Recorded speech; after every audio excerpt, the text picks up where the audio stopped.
Goa Organics వారి skin care, hair care, wellness products కోసం AP, తెలంగాణలో డిస్ట్రిబ్యూటర్లు కావాలను వివరాలకు స్క్రీన్ పైన ఉన్న నెంబర్కి కాల్ చేయండి. ఎమ్మెల్సీ జంగా కృష్ణమూర్తికి బిగ్ షాక్ తగిలింది. ఆయనపై శాసనమండలి చైర్మన్ అనర్హత వేటు వేశారు.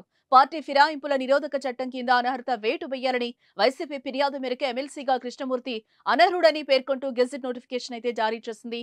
1999-2009లో పల్నాడు జిల్లా గురజాల కాంగ్రెస్ ఎమ్మెల్యేగా కృష్ణమూర్తి గెలిచారు. అనంతరం వైసీపీలో చేరి 2014 ఎన్నికల్లో పోటీ చేసి ఓడిపోయారు ఆయన. ఆ తర్వాత ఆయనకు సీఎం జగన్మోహన్ రెడ్డి ఎమ్మెల్సీ పదవిని ఇచ్చారు. 2019లో గురజాల నుంచి పోటీ చేయాలని భావించిన వైఎస్ఆర్సీపీ అవకాశం అయితే ఇవ్వలేదు. అయితే ఆయన 2024లోనైనా గురజాల నుంచి పోటీ చేయాలని భావించారు. కానీ అధిష్టానం అవకాశం అయితే ఇవ్వలేదు.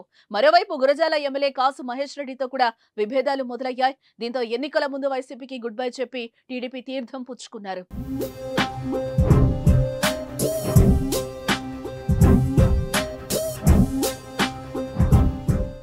ఏప్రిల్ 1న ఎమ్మెల్సీ జంగా కృష్ణమూర్తి వైసీపీ ప్రాథమిక సభ్యత్వానికి, రాష్ట్ర బీసీసీఎల్ అధ్యక్ష పదవికి రాజీనామా చేశారు. ఏప్రిల్ 6న పల్నాడు జిల్లా సత్తెనపల్లిలో నిర్వహించిన ప్రజాగళం సభలో టీడీపీ అధినేత చంద్రబాబు సమక్షంలో పార్టీ కండువా కప్పుకున్నారు.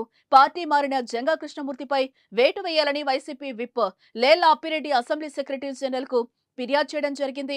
వైసీపీ ఫిర్యాదు మేరకు శాసనమండలి చైర్మన్ మోషన్ రాజు జంగా నుంచి పలుసార్లు వివరణ తీసుకున్నారు. జంగా ఇచ్చిన వివరణ ఆధారంగా ఎమ్మెల్సీగా కృష్ణమూర్తి అనర్హుడని పేర్కొంటూ గెజిట్ నోటిఫికేషన్ జారీ చేశారు. ఒక పార్టీ టికెట్ పై గెలిచి మరో పార్టీలోకి ఫిరాయింపులకు పాల్పడితే పార్టీ ఫిరాయింపుల నిరోధక చట్టం కింద 6 సంవత్సరాల పాటు ఎన్నికల్లో పోటీ చేయకుండా వేటు పడుతుంది.